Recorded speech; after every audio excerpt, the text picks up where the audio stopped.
saudara-saudara, kita berjumpa kembali lagi di dalam pertemuan ini. Saya mengajak saudara untuk mendengar makna ungkapan-ungkapan asing di dalam Alkitab. Bagi yang belum bergabung, jangan lupa untuk subscribe, untuk like, untuk komen, untuk share, supaya video-video saya berikutnya saudara tetap mengikutinya. Pada kesempatan ini saya membahas ungkapan asing dalam Alkitab yang ketiga, yaitu tentang menumpuk bara api di atas kepala. Nah, ini terdapat di dalam Roma pasal yang ke-12, ya, Roma pasal yang ke-12 ayat yang ke-20. Bunyinya begini: tetapi jika seterumu lapar, berilah dia makan. Jika ia haus, berilah dia minum. Dengan berbuat demikian, kamu menumpukan bara api di atas kepalanya. Saudara-saudara yang saya kasihi di dalam Tuhan, apabila kita membaca ayat ini begitu saja, kemudian kita akan menerjemahkannya secara harfiah, maka ayat ini cukup berbahaya, ya. Kenapa?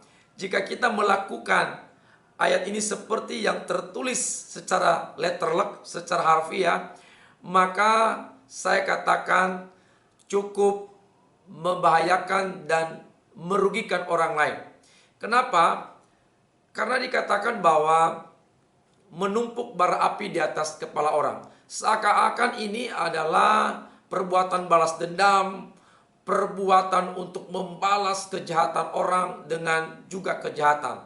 Nah, tetapi yang dimaksud oleh Alkitab menumpuk bara api di atas kepala itu berbeda dengan apa yang kita pahami, ya, apa yang kita baca secara harfiah. Ternyata ada makna, ya, ada pengertian tertentu. Nah, ayat ini saudaraku, saya mau coba menjelaskan kepada kita semua. Ayat ini merupakan kutipan dari kitab Amsal. Bapak Ibu nanti saudara-saudara membaca dalam Amsal pasal yang ke-25, ayat yang ke-21 sampai dengan ayat yang ke-22. Jadi di situ juga ada ayat yang sama, yang paralel dengan di Roma pasal yang ke-12 tadi. Penulis Amsal sendiri, yakni Raja Salomo, suka memakai terminologi untuk menyampaikan maksud dari wejangannya. Salah satu terminologi atau istilah yang dipakai di sini adalah bara api yang ditumpuk di atas kepala seteru atau di atas kepala musuh. Nah, saudara, menumpuk bara api di atas kepala adalah ini merupakan kebudayaan dari orang-orang Palestina zaman dahulu.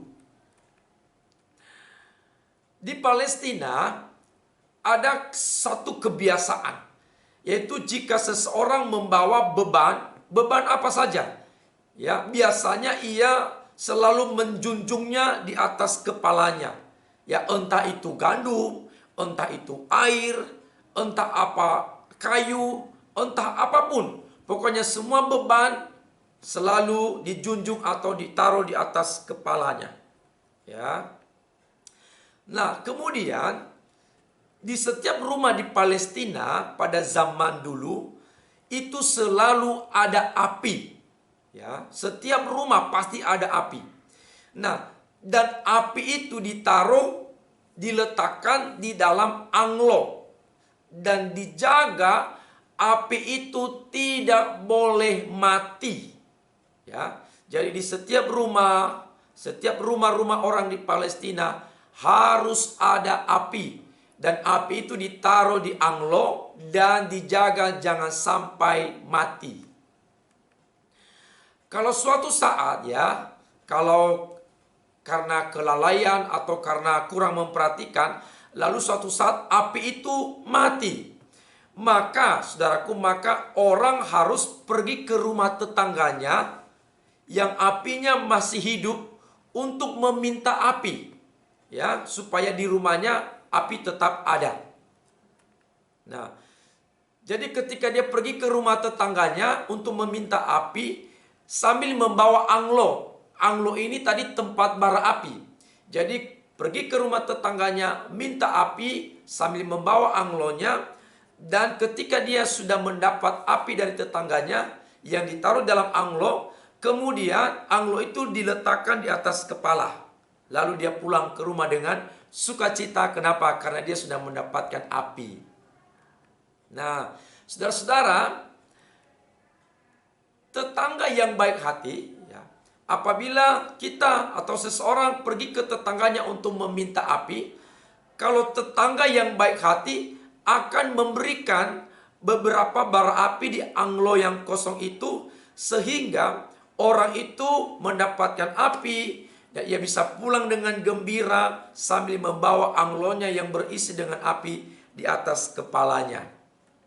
Nah, kemudian kebudayaan inilah yang akhirnya dipakai oleh Salomo dan juga Paulus untuk mengilustrasikan atau mengumpamakan sikap kita terhadap musuh atau seteru kita. Dengan kata lain, ya, bagaimana sikap kita terhadap musuh kita yang kebetulan bertetangga dengan kita. Jika bara apinya di dalam anglonya mati, jika bara apinya di rumahnya mati, dan kemudian tetangga kita itu yang adalah musuh kita, yang adalah seteru kita, dia datang kepada kita untuk meminta api, ya, untuk meminta api. Nah, saudaraku, ketika tetangga kita itu yang adalah musuh kita datang meminta api kepada kita, maka seharusnya, karena kita bermusuhan, seharusnya kita tidak akan memberikan dia bara api. Seharusnya kita tidak akan berbagi bara api dengan dia. Seharusnya kan kita bermusuhan, kita berkata, biarkan saja kamu di rumahmu tidak ada api. Biarkan saja kamu menderita. Biarkan saja kamu tidak punya api di dalam anglomu. Tetapi berbeda, ya, berbeda. Ketika kita memberikan bara api, membagi bara api kepada tetangga kita yang adalah musuh kita, yang adalah seteru kita, inilah yang dimaksud oleh Paulus dan juga kitab Amsal. Ketika kita berbuat baik kepada musuh kita, sama artinya kita menaruh bara api di atas kepalanya. Artinya apa? Yang pertama, artinya ialah bahwa kita jangan membalas kejahatan dengan kejahatan. Ketika musuh kita yang bertetangga dengan kita, kebetulan mereka di rumahnya apinya mati, lalu musuh kita itu, seteru kita itu datang kepada kita meminta api. Lalu kita yang baik hati ini, kita membagi bara api kepada mereka. Kita memberikan api di anglonya.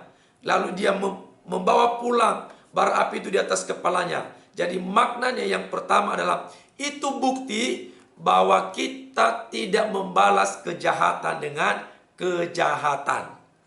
Nah, jadi saudara-saudaraku, apabila ada orang yang berbuat jahat kepada saudara, apabila ada orang yang memusuhi saudara, jangan balas dengan kejahatan. Jangan balas dengan memusuhi. Jangan balas dengan caci maki. Jangan balas dengan membenci. Jangan. Justru jangan membalas kejahatan dengan kejahatan. Sama artinya kita telah menaruh atau menumpuk bara api di atas kepalanya. Yang kedua, makna yang kedua adalah bahwa kita membalas kejahatan dengan kebaikan. Jadi bara api yang kita bagi kepada tetangga kita itu yang adalah musuh kita di atas kepalanya, itu lambang kebaikan kita. Ketika dia membawa bara api kita yang kita bagi kepadanya, bara api itu adalah lambang bahwa kita membalas kejahatannya dengan kebaikan hati kita. Itu makna yang kedua. Bahwa kita tidak membalas kejahatan orang dengan kejahatan, tetapi membalas orang yang jahat kepada kita dengan kebaikan. Nah, oleh karena itu saudara-saudara, jika saudara punya musuh, ada orang-orang yang membenci saudara, balaslah dengan kebaikan. Balas dengan cara menolong dia. Balas dengan cara memberkati dan mendoakan dia. Karena Tuhan Yesus juga berkata begini, doakanlah musuhmu, kasihilah musuhmu. Makna yang terakhir, menumpuk bara api di atas kepala musuh kita adalah, yaitu bahwa kita mengampuni kejahatan orang-orang kepada kita. Ketika kita memberikan bara api, membagi bara api kepada tetangga kita yang adalah musuh kita, sama artinya bahwa kita telah mengampuni orang itu. Kita tidak mengingat-ingat lagi kesalahannya. Kita tidak lagi mengingat-ingat kejahatannya kepada kita. Kita tidak lagi mengingat-ingat perbuatannya yang merugikan kita. Kita sudah mengampuni dia. Kita sudah melepaskan pengampunan kepadanya. Sehingga melalui pengampunan itu, kita bisa berbuat baik kepadanya. Kita bisa memberkati dia. Kita bisa menolong dia.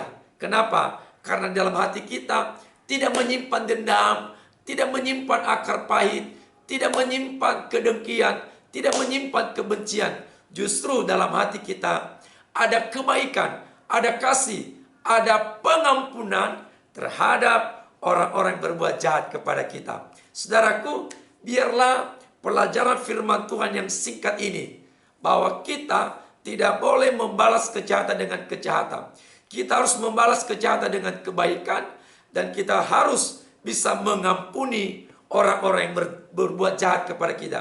Dengan begitu, kita akan menumpuk bara api di atas kepala seteru kita. Artinya bahwa semua kejahatannya, semua keburukannya, kita sudah mengampuni. Dan kita bisa mendoakan dia, mengampuni dia, mengasihi dia. Tuhan Yesus memberkati. Shalom.